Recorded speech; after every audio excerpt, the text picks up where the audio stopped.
মাহৰ ভিতৰত কমিশ্যন লৈছে নিজৰ গইনীয়েকৰ কাৰণে, নিজৰ ল'ৰাৰ লগত জমা থবলৈ। আৰু আমি হিন্দু, মুছলিম, খ্ৰীষ্টিয়ান, বৌদ্ধ, জৈন জাতি জনজাতি সকলো মৰিছো। এই কথাখিনি অসমৰ মানুহে বুজক, জানক আৰু প্ৰতিবাদ কৰক, যাতে হিমন্ত বিশ্ব শৰ্মাই এই অন্যায় বন্ধ কৰিবলৈ বাধ্য হয়। অবৈধভাৱে এগৰাকী লেখিকা মানে সকলোৱে চিনি পায় যে শিখা শৰ্মা এগৰাকী ফাল্টু পাগলামী ফটুৱামী এগৰাকী সাংঘাতিক এগৰাকী জঘন্য এগৰাকী নীলাজ এগৰাকী অশ্লীল শব্দ ব্যৱহাৰ কৰা নাৰী। এইগৰাকী নাৰীয়ে আমাৰ অসমৰ মুখ্যমন্ত্ৰী ডাঙৰীয়াকো এবাৰ নেৰিছে। এইবাৰ মুখ্যমন্ত্ৰী ডাঙৰীয়াক বাৰুকৈ মানে ইমানেই বেয়াকৈ তেওঁ কৈছে নহয়, আপোনালোকে শুনি আচৰিত খাই যাব। এই ৰেকৰ্ডিংটো যোনটো ৰেকৰ্ডিং দিছোঁ, এই ৰেকৰ্ডিংটো আপোনালোকে শেষলৈকে শুনিব, একদম চকু মুদি শুনিব। এগৰাকী লেখিকা, সাধাৰণ মানুহ, এগৰাকী লেখিকা হৈ এজন মুখ্যমন্ত্ৰী, অসমৰ মুখ্যমন্ত্ৰী ইমান বেয়াকৈ ক'বলৈ কেনেকৈ সাহস পালে? এই ৰেকৰ্ডিংটো শুনিলে আপোনালোকৰ বুকু কঁপি উঠিব। এইগৰাকী মহিলা যিয়ে জুবিন গাৰ্গৰ চৰিত্ৰ হনন কৰি যে তেওঁ আৰক্ষী জালত ফচি আছে, আৰক্ষীৰ ওচৰত তেওঁ আছে। আৰু এইগৰাকী মহিলাই এবাৰ মুখ্যমন্ত্ৰীকো নেৰিছে। কি কৰিলে শুনক একদম শেষলৈকে। হেল্ল', হেল্ল', শিখা বাইদেউ হয়, নমস্কাৰ। কওক। তাতে উচ্ছেদ চলিছে বুঢ়া চাপৰিত। হয়, একাদিক্ৰমে চৰকাৰখনে উচ্ছেদ চলাই গৈছে। হয়, আপুনি তালৈ আহিছে ৰাইজৰ বুজ লবলৈ। কি ক'ব, কি দেখিছে, কি বুজিছে? মানে ইয়াতে মই দুটা বস্তু অনুভৱ কৰিছো। এটা হ'ল হিমন্ত বিশ্ব শৰ্মাৰ মইমতালি আৰু হিমন্ত বিশ্ব শৰ্মাৰ পগলামি। মইমতালি আৰু পগলামি দুইটা একেলগে দেখিছো। আৰু দেখিছো কংগ্ৰেছ চৰকাৰখনৰ ধুৰন্ধৰ চতুৰা। আজি কংগ্ৰেছ চৰকাৰখনৰ কাৰণে এই মানুহখিনি আজি এই দশা হ'ল। আৰু হিমন্ত বিশ্ব শৰ্মা সেই সময়ত কংগ্ৰেছত আছিলে। হিমন্ত বিশ্ব শৰ্মাই গোটেই কথা কাণ্ডবিলাক জানিও ইমান বছৰ চুপচাপ থাকিলে। আৰু এতিয়া তেওঁ টকা পইচা খাবৰ কাৰণে এখন উচ্ছেদৰ নাটক কৰিছে। তেওঁ যিটো লাওখোৱাত কেম্প কৰিছে, যিটো নিৰাপত্তাৰক্ষী ৰখাৰ কেম্প কৰিছে, সেই কেম্পত তেওঁ 2 কোটি টকাৰ টেণ্ডাৰ দি কেম্পত খোৱা বোৱা আৰু কেটাৰিঙত 5 লাখ নে 5 কোটি নে কিমান টকা দি পেলাই তেওঁ কেটাৰিঙৰ ব্যৱস্থা কৰিছে। 2 কোটি টকা পুলিচক খুৱাবলৈ হিমন্ত বিশ্ব শৰ্মাই আমাৰ পকেটৰ পৰা দিছে, আমাৰ ৰাইজৰ পকেটৰ পৰা দিছে 2 কোটি টকা পুলিচক খুৱাবলৈ। কোনখিনি পুলিচক? যিখিনি পুলিচে এই মানুহখিনিক উচ্ছেদ কৰিছে আৰু এই মানুহখিনি আকৌ তালৈ আহিব নোৱাৰাকে ৰখিয়া দি আছে। আপুনি ভাবক, অসমৰ নিবনুৱাৰ আজি অৱস্থা হাহাকাৰ। আপুনি এই মানুহখিনি যিখিনি উচ্ছেদ কৰিছে সেইখিনি মুছলমান মানুহ আৰু হিমন্তৰ মতে তেওঁলোক সন্দেহজনক নাগৰিক বাংলাদেশী মিয়া। কিন্তু আপাৰ আছামত কি কৰিছে? আজি মোক আপাৰ আছামৰ পৰা ফোন কৰিছে হিন্দু অসমীয়া মানুহে যে তেওঁলোকৰ একোখন গাড়ী বলেৰো পিকআপ তেওঁলোকে এতিয়া ৰাস্তাত উলিয়াব নোৱাৰা হৈছে। আজি মোক ফোন কৰি জনাইছে যে তেওঁলোকে ৰাস্তাত গাড়ীখন উলিয়ালে, যদি ড্ৰাইভাৰে চলায় তেতিয়া 27,000 টকা ফাইন কাটে, যদি গাড়ীখন মালিকে চলায় 22,000 টকা ফাইন কাটে। মোক যোৰহাট, শিৱসাগৰ আৰু ডিব্ৰুগড়ৰ পৰা ফোন কৰিছে।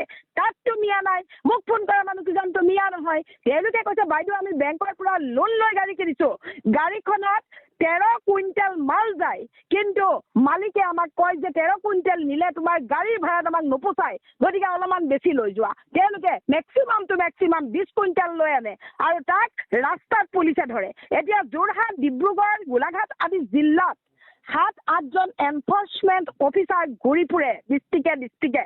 আৰু তেওঁলোকৰ গাড়ী ওলালেই অভাৰলোডিঙৰ কাৰণে তেওঁলোকৰ পৰা 27,000, 25,000 টকা লয়, কাগজ পত্ৰ চব অকে থকাৰ পাছতো। তেনেহ'লে আপুনি এতিয়া কি বুলি ক'ব বিজেপি চৰকাৰক যে বিজেপি চৰকাৰখন কেৱল মিয়াৰ শত্ৰু নেকি? এই কথাটো আমাৰ হিন্দু ভাইসকলে ভালদৰে বিবেচনা কৰক। হিন্দু মুছলিম অসমৰ সকলো একত্ৰিত হৈ হিমন্ত বিশ্ব শৰ্মাৰ বিজেপি চৰকাৰখনৰ কাম কাজৰ বিৰুদ্ধে একেলগে মাত দিয়ক। কেৱল কিন্তু মিয়াই নমৰে, আমি মনত ৰাখিব লাগিব হিন্দুও মৰিব। এই কথাটো হিন্দুখিনিয়ে এতিয়া বুজাটো আটাইতকৈ জৰুৰী। কাৰণ মই আজি য'ত ৰৈ আছো ত'ত নহৰু খেতি আছে। নহৰু খেতিৰ ওপৰত ট্ৰেক্টৰেৰে এতিয়া হাল বাব। প্ৰশাসনে ট্ৰেক্টৰ চলাব নহৰু খেতিৰ ওপৰত। পটল সৰু সৰু পটল হৈ আছিলে, পটলৰ ওপৰত ট্ৰেক্টৰ চলাব এতিয়া। চাওক, এই বস্তুখিনি ডেমেজ হোৱাৰ পিছত আপুনি মই এই বিলাহী খেতিৰ ওপৰত ট্ৰেক্টৰ চলাব। আপুনি আৰু মোৰ দৰে হিন্দু মানুহবিলাকে কিমান বেছি টকাত শাক পাচলি কিনিব লাগিব, এই কথা আপোনাৰ সংবাদ মাধ্যমৰ মাধ্যমেদি মই সমগ্ৰ অসমৰ হিন্দু সমাজক জনাই দিছো যে মিয়াসকলে কৰা খেতি অকল তেওঁলোকে নাখায়, আমালে পঠায়, যোৰহাটলৈ যায়, গোলাঘাট যায়, ডিব্ৰুগড় যায়, তিনিচুকীয়া যায়, মেঘালয় যায়, মেঘালয়ৰ কথা বাদেই দিলোঁ, বেলেগৰ ষ্টেট, আমাৰ ষ্টেটত যায়। গতিকে আমাৰ ষ্টেটত যে এই বস্তুখিনি যায়, আজি যে হিমন্ত বিশ্ব শৰ্মাই হাজাৰ হাজাৰ বিঘা মাটিত যে ট্ৰেক্টৰ চলাই এই শাক পাচলিখিনি ধ্বংস কৰিছে, আপুনি আৰু মই কাইলৈ বজাৰৰ পৰা ডিব্ৰুগড়ৰ হিন্দু অসমীয়া ভাই এজনে, যোৰহাটৰ হিন্দু অসমীয়া বাই এগৰাকীয়ে, গোলাঘাটৰ হিন্দু অসমীয়া মাতৃ এগৰাকীয়ে বজাৰত বস্তু কিনিবলৈ যাওঁতে চৰা দাম দিব লাগিব। হিমন্তই 2 কোটি টকাৰ ভিতৰত কমিশ্যন লৈছে নিজৰ ঘৈণীয়েকৰ কাৰণে, নিজৰ ল'ৰাৰ লগত জমা থবলৈ। আৰু আমি হিন্দু, মুছলিম, খ্ৰীষ্টিয়ান, বৌদ্ধ, জৈন জাতি জনজাতি সকলো মৰিছো। এই কথাখিনি অসমৰ মানুহে বুজক, জানক আৰু প্ৰতিবাদ কৰক, যাতে হিমন্ত বিশ্ব শৰ্মাই এই অন্যায় বন্ধ কৰিবলৈ বাধ্য হয়। অবৈধভাৱে যি বেদখল চলিছে সেয়াটো চৰকাৰে অভিযান চলাই আহিছে একাধিক্ৰমে বিগত সময়খিনিত। তাৰে সেই অভিযানৰে অংশ হিচাপে তেজপুৰৰ বুঢ়া চাপৰিটো এনেধৰণৰ তেওঁলোকে উচ্ছেদ অভিযান চলাইছে। ইয়াতে আপুনি কি কাৰণত আপোনাক সাধাৰণতে কোৱা হয় যে আপুনি মুছলিমৰ সপক্ষে, কি কাৰণত এনেধৰণৰ আপুনি কথা ক'বলগীয়া হৈছে? ক'ব লগা হৈছে মানে আমি গৈ থাকোঁ, ক'ব লগা হৈছে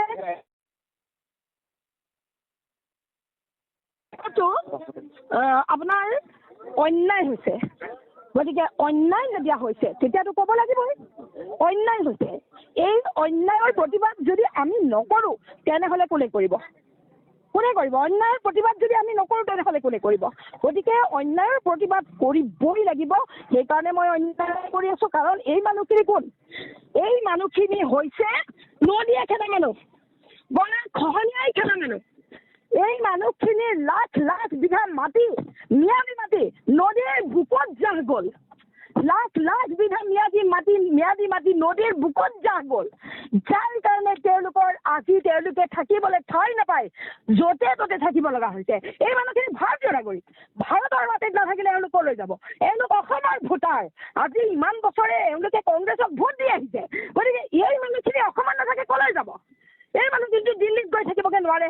গতিকে এইখিনি আমাৰ ককাই ভাই। মোৰ ককাই ভাই যদি বিপদত পৰে তেনেহ'লে মই মতাটো কিবা অপৰাধ নেকি? মোৰ ককাই ভাইৰ যদি ঘৰ বৈ ভাঙি দিয়ে